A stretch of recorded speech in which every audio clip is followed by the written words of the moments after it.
बिस्मिल्लाहिर्रहमानिर्रहीम। अस्सलाम वालेकुम व्यूअर्स, मेरा नाम मोहम्मद शुएब सैयद और मेरा ताल्लुक एवेन्यू मार्केटिंग के साथ। व्यूअर्स, आज एक दफ़ा फिर आप लोगों के सामने एक बहुत ज़बरदस्त इन्फॉर्मेटिव वीडियो के साथ हाजिर हुआ हूँ। आज की जो वीडियो है इसका ताल्लुक है स्कीम 45 तेसर टाउन से। तफसीलात की तरफ बढ़ने से पहले आप लोगों से दरख्वास्त करूँगा कि एवेन्यू मार्केटिंग के चैनल को सब्सक्राइब कर लें, बेल आइकन को क्लिक कर लें ताकि आने वाली भी तमाम इन्फॉर्मेटिव वीडियोज़ आप लोगों तक बआसानी पहुँच सकें। व्यूअर्स, कराची की हाउसिंग स्कीम जो कि MDA ने जो है वो मुतारिफ़ कराई 2003 के अंदर, स्कीम 45 जिसको तेसर टाउन के नाम से भी जाना जाता है, उसके बारे में आज की वीडियो है। थोड़ा सा मैं कराची के बारे में आपको बताऊं कि कराची की जो आबादी है वो ऑफिशियली अगर देखी जाए तो कोई लगभग 2 करोड़ के करीब पहुंच चुकी है, और अगर अनऑफिशियली आपको मैं बताऊं तो ऑलमोस्ट लोग कहते हैं कि 4 करोड़ से ज़्यादा आबादी वाला शहर बन चुका है कराची। करीब तकरीबन 2.5% जो है वो हर साल आबादी में इजाफा हो रहा है, जो कि अगर देखा जाए तो कोई तकरीबन 10 लाख लोग बनते हैं। और इसके अलावा तकरीबन 45,000 लोग जो है वो कराची में हर साल माइग्रेट करके भी आते हैं। तो ऑब्वियस ही बात है कि कराची की आबादी जो है वो बहुत ज़्यादा तेज़ी से बढ़ रही है। जो आबादी का तनासुब है वो बहुत ज़्यादा हो गया है। और फिर दूसरी चीज़ ये है कि जो माइग्रेट करके लोग आ रहे हैं, जो कि कारोबार की गर्ज से आ रहे हैं, जो कि नौकरी के गर्ज से आ रहे हैं, उनकी भी तादाद जो है वो कराची के अंदर बहुत ज़्यादा बढ़ती जा रही है। तो व्यूअर्स, ये चीज़ें, ये बातें ऐसी हैं कि जिनकी वजह से कराची में जो है वो रेजिडेंशियल जो रिक्वायरमेंट है, कमर्शियल रिक्वायरमेंट है, उसकी जो है वो बहुत ज़्यादा डिमांड हो चुकी है। और बहुत ज़्यादा हाउसिंग स्कीम्स, बहुत ज़्यादा हाउसेस, बहुत ज़्यादा दुकानें, अपार्टमेंट्स वगैरह की कराची के रिहायशियों को अब ज़रूरत है। और यही वजह है कि KDA और MDA और LDA जो हैं वो मज़ीद हाउसिंग स्कीम्स जो है वो लेकर आ रहे हैं कराची के अंदर।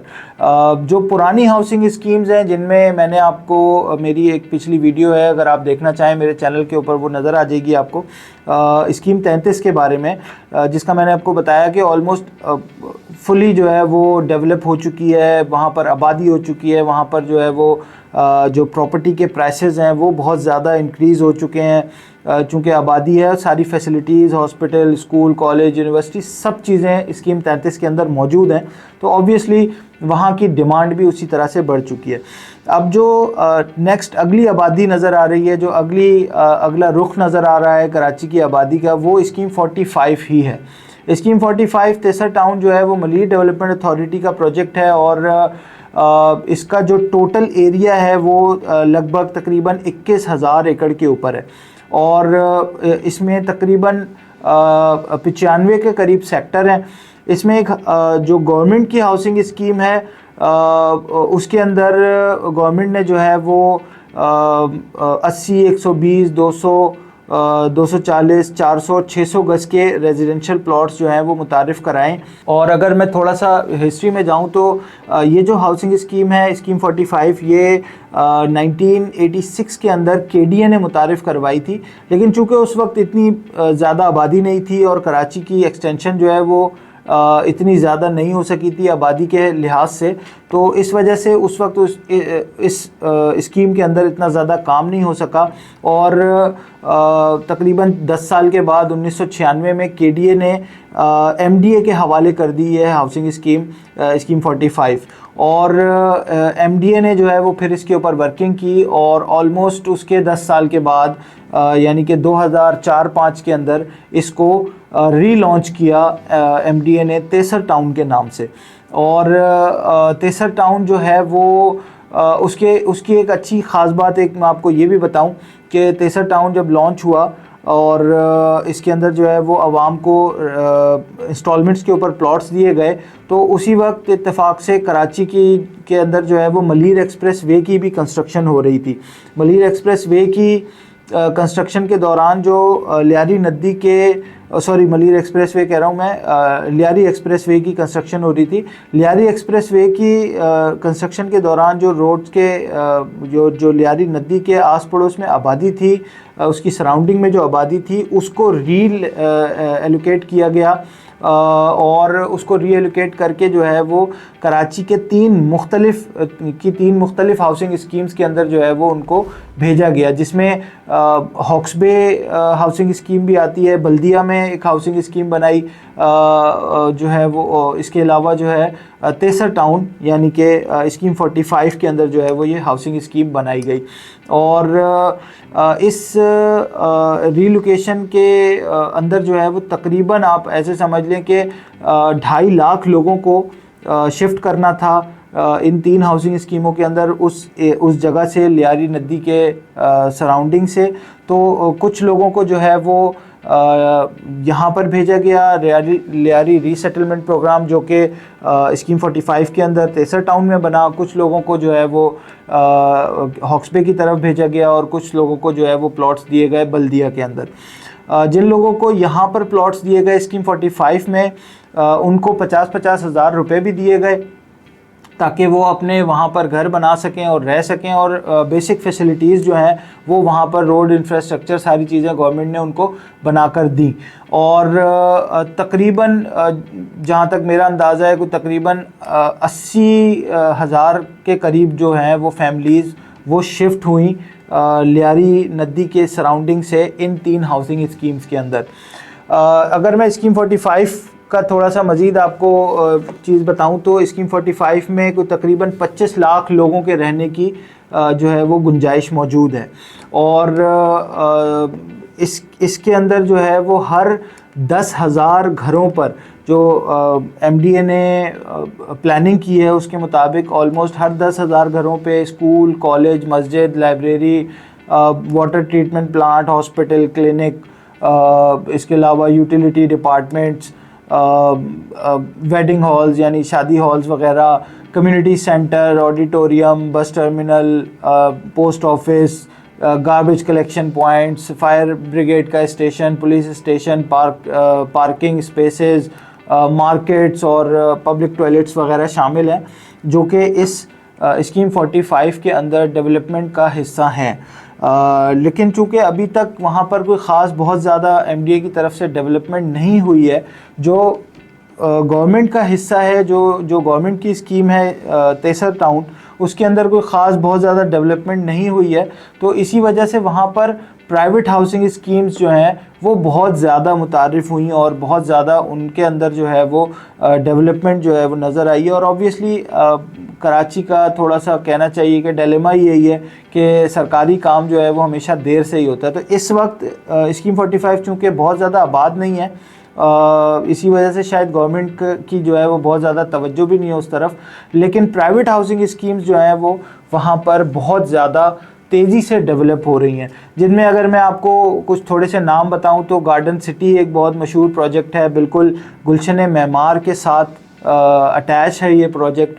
इसके अलावा चैपल अप टाउन है, मोटर सिटी है, इसके अलावा शगरेला सिटी के नाम से भी एक प्रोजेक्ट है अटक पंप के पास, बिल्कुल मेन नॉर्दर्न बाईपास के ऊपर। इसके अलावा ग्रीन स्मार्ट सिटी है।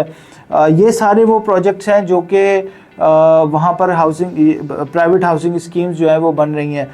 बल्कि मज़ीद मैं 2-3 नाम मज़ीद लेना चाहूँगा ज़रूर अपनी वीडियो के अंदर, जिसमें अलगफूर का एक प्रोजेक्ट है वो बहुत मशहूर है, गौहर विलास है वो बहुत ज़्यादा मशहूर है। इसके अलावा जो है वो नॉर्थ टाउन रेजिडेंसी जो कि GFS बिल्डर्स का प्रोजेक्ट है, इसका ख़ासा नाम है। और इस वक्त जो हाउसिंग स्कीम्स, ये प्राइवेट हाउसिंग स्कीम्स हैं, इनके प्राइसेस भी बहुत ज़्यादा मुनासिब हैं। यानी इस वक्त एक जो मिडिल क्लास लोग हैं कराची के, वो स्कीम 45 के अंदर इन्वेस्टमेंट भी करना चाहें तो कर सकते हैं और अच्छे जो है वो मुनाफा उठा सकते हैं अच्छा वहाँ से। दूसरा, अगर अपनी रिहाइश भी करना चाहें कुछ सालों में तो वहाँ पर प्लॉट लेकर अपनी ज़ाती रिहाइश कर सकते हैं।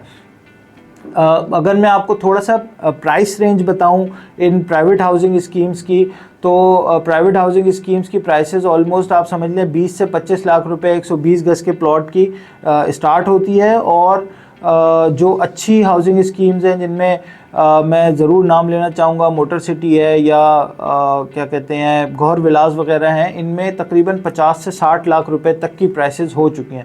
चूँकि ये प्रोजेक्ट्स जिनकी प्राइसेस ज़्यादा हैं ये डेवलप हो चुके हैं, रोड इंफ्रास्ट्रक्चर, बिजली, पानी, ये सारी चीज़ें, बेसिक सहूलियात मौजूद हैं, इस वजह से इनकी प्राइसेस ज़्यादा हैं। जो प्रोजेक्ट्स अभी वहाँ पर डेवलप हो रहे हैं उनकी प्राइसेस कम हैं। जैसे कि हमारा एक प्रोजेक्ट है ग्रीन स्मार्ट सिटी, यहाँ पर आपको जो है वो 22 लाख रुपए में 120 गज का प्लॉट, 34 लाख रुपए में 200 गज का प्लॉट मिल जाता है।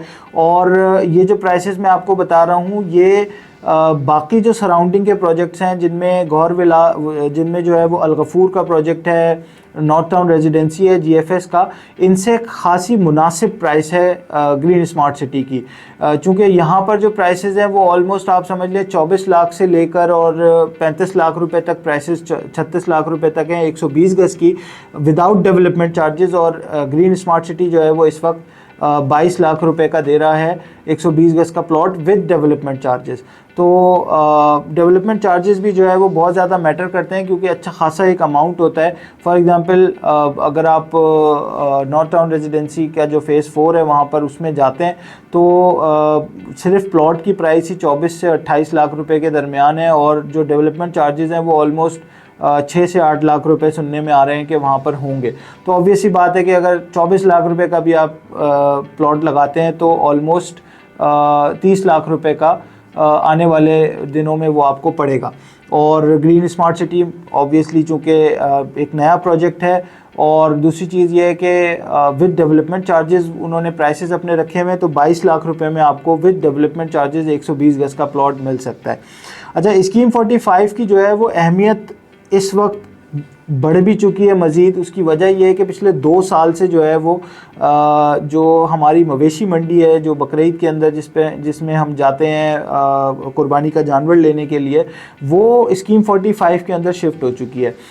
मेरी पिछली वीडियो एक मौजूद है चैनल के ऊपर एवेन्यू मार्केटिंग के, आप देख सकते हैं। स्कीम 33 जो है जिसके बारे में मैंने बताया था, तो उसके अंदर जो प्लॉट्स के प्राइसेस हैं वो बहुत ज़्यादा हैं। और मवेशी मंडी एक ऐसी आप कहना चाहें तो कह सकते हैं कि एक ऐसी चीज़ वहाँ पर हुई, एक ऐसा जो है वो इवेंट है बकरीद हमारा, कि जिस पर लोग जो है वो वहाँ पर जाते थे। स्कीम 33 के अंदर पहले वहाँ पर लगा करती थी, और क्या कहते हैं वहाँ पर लोग जाते थे, आते थे। तो इसकी ये एक बहुत मेन वजह थी।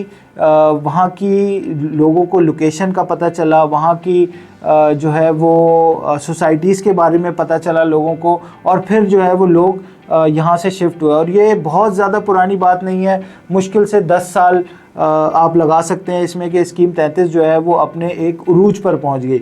और कह सकते हैं कि स्कीम 45 में भी चूँकि अब मवेशी मंडी लगना शुरू हो गई है, पिछले 2 साल से अब वो जो मवेशी मंडी थी एशिया की सबसे बड़ी मवेशी मंडी, वो अब स्कीम 45 में लग रही है। तो जाहिर सी बात है कि लोग वहाँ पर जाएंगे अपना मवेशी लेने और जानवर लेने के लिए, तो बहुत पॉसिबल है कि वहाँ के सराउंडिंग्स और वहाँ की चीज़ों को भी देखेंगे, और वहाँ की जो हाउसिंग स्कीम्स हैं उनको देखेंगे।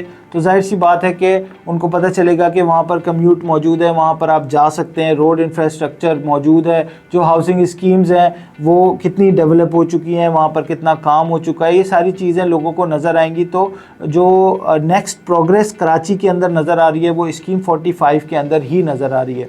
और इस वक्त चूँकि प्राइसेस भी कम है तो इन्वेस्टमेंट का अच्छा मौका है, इन्वेस्टमेंट का अच्छा टाइम है कि आप इस वक्त वहाँ पर इन्वेस्टमेंट करें, तो आने वाले कुछ अरसे में जो है वो आप एक अच्छा रिटर्न हासिल कर सकते हैं। दूसरा, कराची के किसी दूसरे इलाके में अगर आप प्लॉट लेकर अपना घर बनाना चाहते हैं या घर लेना चाहते हैं, तो जाहिर सी बात है कि करोड़ों रुपए से नीचे बात नहीं होती है।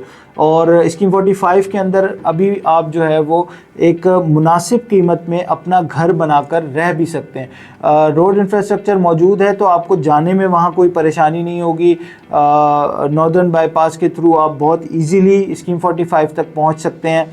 एक अच्छी जो है वो जगह है, एक अच्छी लोकेशन है, बहुत इजी एक्सेस है उसका, मेन सुपर हाईवे से कनेक्ट होता है आकर नॉर्दर्न बाईपास, और आप जो है वो इजीली वहाँ तक पहुँच सकते हैं। तो ये स्कीम 45 जो है वो अब आने वाले दिनों में जो है कराची के लोगों के हवाले से, कराची की आबादी के हवाले से बहुत ज़्यादा इम्पोर्टेंस रखता है। तो अगर आप लोग स्कीम 45 के किसी प्रोजेक्ट के बारे में मज़ीद कोई तफसीलात जानना चाहते हो, या वहाँ पर इन्वेस्टमेंट करना चाहते हो, या प्लॉट लेकर घर बनाना चाहते हो, तो एवेन्यू मार्केटिंग के नंबर्स जो हैं वो आपको स्क्रीन पर नज़र आ रहे होंगे, आप हमसे रब्ता कर सकते हैं।